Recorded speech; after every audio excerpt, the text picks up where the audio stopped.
Comment ils vont? J'ai vu un truc incroyable ce week-end les gars, et c'était pas la course. Si je vous dis 18 ans, rookie, Ferrari, point, ça vous dit quelque chose? Il y a un pilote qui a montré sa valeur à Jeddah, et on va en parler dans cette vidéo. Ce week-end, c'était le Grand Prix d'Arabie Saoudite, et c'est Max Verstappen qui s'est imposé devant Sergio Pérez et Charles Leclerc. Allez, on en parle. Si t'apprécies mon contenu, abonne-toi, laisse-moi un petit pouce levé, et profite de cette vidéo.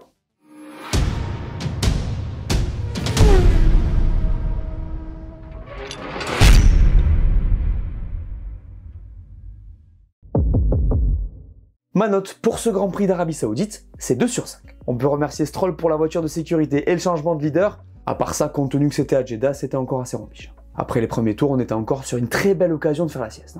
Bon, il y a eu pas mal de batailles, c'était assez intense, mais c'était pour la 12e place. Bon, on peut aussi remercier Berman pour cette première, il fait monter la note à lui tout seul. Mais ça, on en parle plus tard. Vous mettez combien, vous? Alors, le top 10 de ce Grand Prix. Max vainqueur devant Checo et Charles, Piastri P4, solide, Fernando 5 devant Russell, Berman P7, incroyable, Norris 8, Lewis 9, et c'est Nico Hülkenberg qui ferme ce top 10. Ah, votre partie préférée, le chapitre Max Verstappen.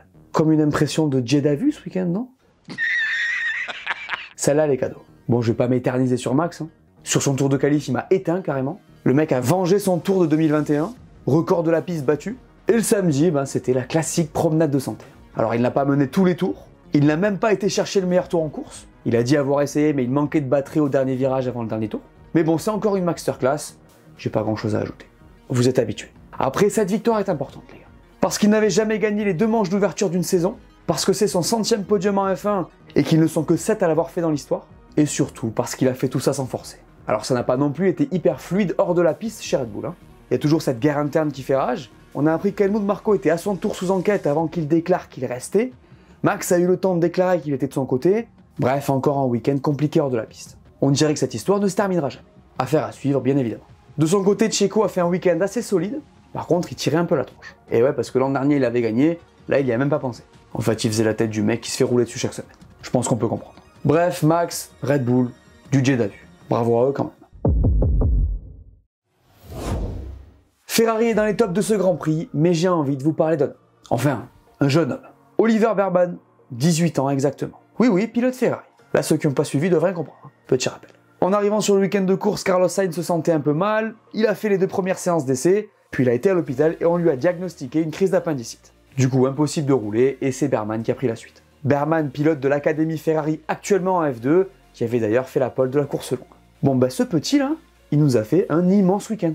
P11 en qualif, P7 en course, c'est vraiment très solide. Alors je les vois venir les mecs qui vont me dire « Non mais ça va, il a une Ferrari ». Non, t'as 18 ans, tu roules dans la 2e voiture du plateau, t'as une seule séance pour t'adapter, t'es à Jeddah, c'est un des plus gros challenges qui existent. Le petit a été impressionnant, je le répète. Là on parle d'un challenge sportif, physique et technique, il l'a relevé haut la main. Le gars était bon à la radio, a gardé son calme dans le peloton, je lui tire mon chapeau. Attends, t'imagines la pression? Ferrari a besoin de points, t'es le plus jeune pilote de l'histoire à piloter une voiture de la Scuderia, t'as Charles Leclerc à côté. Je veux bien que ce soit une immense opportunité, mais c'est aussi un sacré cadeau empoisonné. Les gars, ils n'avaient jamais fait ni un départ, ni un pit stop. Sa performance valide le taf de l'académie. Ça, c'est clair. Donc c'est un conte de fait pour lui, il a montré à tout le monde qui il était, et sur un marché qui va s'ouvrir, ça ne fait jamais de mal. Ne ratez pas la question du jour, j'ai un vrai truc pour vous. Bref, Charles ayant fait une grosse course aussi, Ferrari confirme qu'elle est la 2e force du plateau sur un circuit complètement différent du premier. L'absence de Sainz a bien été compensée. Tout va bien chez Ferrari, même si on est encore beaucoup trop loin de Red Bull. McLaren est le 2e top de ce Grand Prix, même si encore une fois c'est mitigé. Je les mets pas en top parce qu'ils explosent leur résultat de l'an dernier à Jeddah. Ça on l'a capté, c'était une bonne raison pour le premier GP. Là c'est différent et je le redis, c'est un top complexe. Parce que d'un côté ils scorent 16 points, ce qui fait de la 3e force du plateau, mais de l'autre ils sont extrêmement loin de Red Bull et assez loin de Ferrari.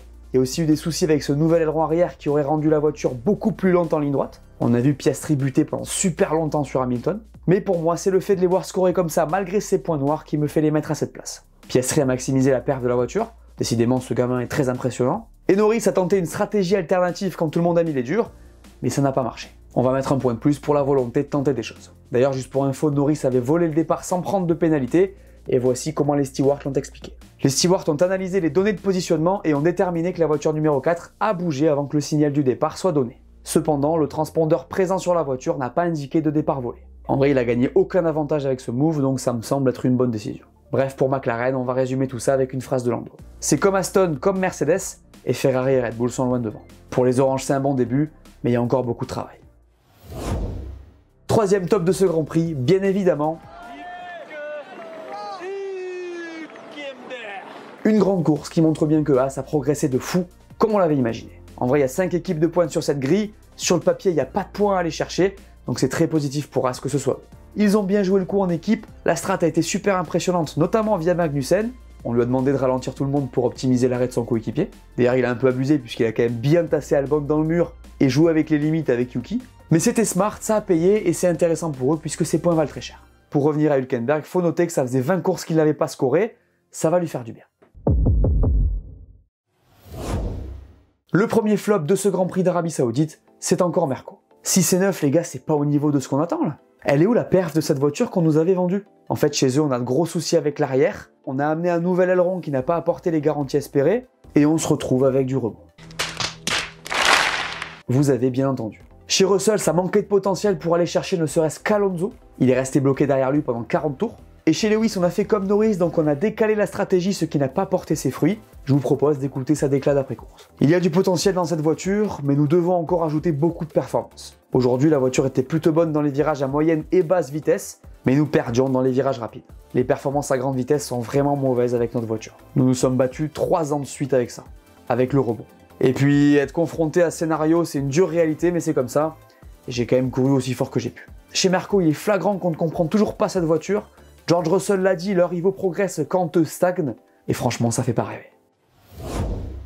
Bon, bah il a pas mis longtemps à nous en faire une, notre cher Lance. Pour ceux qui n'ont pas vu, il s'est sorti tout seul en clippant le mur au début du Grand Prix. Alors je vais encore en voir qui vont me dire que je lui tire dessus gratuitement, on connaît, mais les gars, samedi, c'est le seul à faire cette erreur qui lui est fatale sur la course. Alors il rend service au spectacle, ok, mais pour son équipe, c'est une plaie. Parce que cette Aston, elle marchait bien à Jeddah. Quand tu vois que Fernand se qualifie 4 et finit 5, c'est embêtant. Le top 5 est hyper serré et il faut saisir toutes les opportunités. On en revient toujours à la même chose, cette équipe a besoin de 2 pilotes d'un calibre suffisant.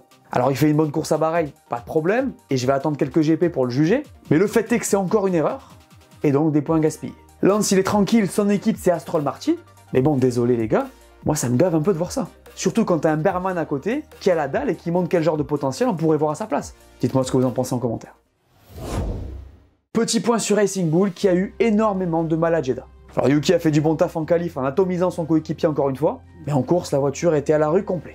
Elle manquait tout simplement de grip, ils ont perdu du temps au stand, c'était pas évident. De son côté, Daniel a été fantomatique sur ce Grand Prix. Nulle part. Il s'est fait trouer par son coéquipier en qualif, et le samedi, un anonyme. Il a même réussi à nous faire un tête-à-queue tout seul. Va falloir qu'il se concentre et se recentre s'il veut que son rêve se réalise. Pour le moment, je pense qu'il est loin d'un baquet chez Red Bull. Dernier flop, et il est pas facile, les Français. Soupe à la grimace pour nous ce week-end, et c'est peu de le dire. D'abord, Alpine, toujours dernière au classement, même si Ocon fait une bonne course. Ça allait un peu mieux de son côté, on a pu trouver des points positifs. Dommage que Pierre Gasly ait dû abandonner sur problème de boîte de vitesse dans le premier tour. Ça fait très mal parce que c'est la seule équipe qui a ce genre d'incident. En tout cas les gars, je vous le dis, va falloir serrer les dents parce que ça va pas être évident. Ça va prendre du temps. Après, il y a un nouvel aileron arrière qui peut donner des possibilités de développement, mais je me ferai pas trop d'espoir avant au moins quelques courses. Va falloir avaler des couleurs. Bon, vous avez capté, j'ai parlé des Français parce qu'il n'y a pas qu'Alpine qui a souffert. Tout le monde a un peu ramassé à Jeddah, c'était notamment le cas des pilotes de F2. Sur le sprint, Victor Martin s'accroche, Isaac Hadjar abandonne sur problème mécanique. Sur la course longue, rebelote pour Isaac. Victor fait 10 mais prend une pénalité après la course pour le contact et sort des points. J'ai envie de pleurer. Comme si c'était pas suffisant en F1 Academy, Dorian Pain, qui a donc survolé le week-end avec 2 victoires en 2 courses, a pris 20 secondes de pénalité après la course pour avoir fait un tour de trop. En gros, elle a pas vu le drapeau à damier, il y avait un problème de radio. Du coup, elle perd sa 2e victoire. Nickel. Donc pas facile pour les Frenchies à Jeddah. Bon, Dorian par contre, c'est carrément un top. Elle a mis tout le monde d'accord sur les 3 jours en survolant le délire. Ça a vraiment été impressionnant de son côté. J'ai hâte de voir la suite de la F1 Academy. Vous avez pensé quoi du week-end des Français? La semaine dernière, je vous avais demandé si vous pensiez que le championnat était déjà plié, et vous avez répondu. Qu'est-ce qu'il nous dit Bûcheron 2866? Alonso l'a dit, il y a 20 pilotes sur la grille cette saison, il y en a 19 qui savent déjà qu'ils ne seront pas champions. Cette phrase-là, tu peux l'encadrer et l'accrocher dans ton décor. La seule chose qui pourrait me faire la mettre dans le décor, c'est qu'elle appartient à Fernando. Bon, vu le contenu, tu m'excuseras, je vais m'abstenir. Un peu d'espoir chez lui? Non, je pense pas, car même si Red Bull a une bonne avance, les autres top teams ont des bases plus saines que l'an dernier, ce qui va faciliter leur progression. Effectivement, il fait vivre. J'espère que ces bases sont vraiment très saines, mon pote, parce que ça part de loin. Quoi qu'il en soit, on va se faire la question du jour, puisqu'à chaque Grand Prix, sa question. Selon vous, après sa prestation, Oliver Berman mérite-t-il un baquet en F1? Je sélectionne 2 commentaires, et on en parle au prochain débrief. Ça donne quoi le championnat? Chez les pilotes, Max a maintenant 15 points d'avance sur Pérez qui en a lui-même 8 sur Charles. Russell suit devant Piastri et Oli Bergman est P10 avec ses 6 points du jour. Chez les constructeurs, Red Bull prend 38 points d'avance sur Ferrari, McLaren et P3 2 points devant Merco, Aston Martin suit et As prend la suite avec le point du Grand Prix. La suite c'est dans 2 semaines et c'est en Australie. Il faudra se lever tôt pour le Grand Prix à l'autre bout du monde, mais on sera là pour le couvrir. Attendez-vous à ce que certaines équipes amènent des évolutions aussi. En attendant, sur la chaîne, il y aura des choses à voir, comme d'habitude. Voilà, merci à tous de m'avoir écouté, j'espère que cette vidéo vous a plu, laissez-moi un pouce bleu, dites-moi en commentaire ce que vous avez pensé de ce Grand Prix. N'oubliez pas la question du jour et d'aller voir mes dernières vidéos que vous n'aurez pas vues, dites-moi tout, et on s'abonne. Allez, ciao!